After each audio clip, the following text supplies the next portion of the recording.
Another great feature of LINX is the air compressor module. It takes the place of your onboard compressor dash switch to control your air compressor. LINX has the ability to control your compressor so that it cannot run unless the engine is running. Using this, we can prevent damage to the motor or blown fuses when a compressor tries to start when a vehicle has depleted batteries. An additional upgrade to the compressor module is pressure control.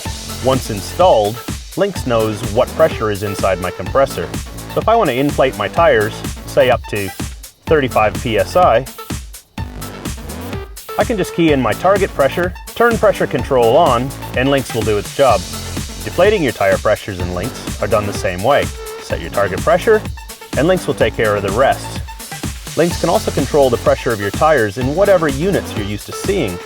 Just go into Settings, Units, and then we'll choose PSI.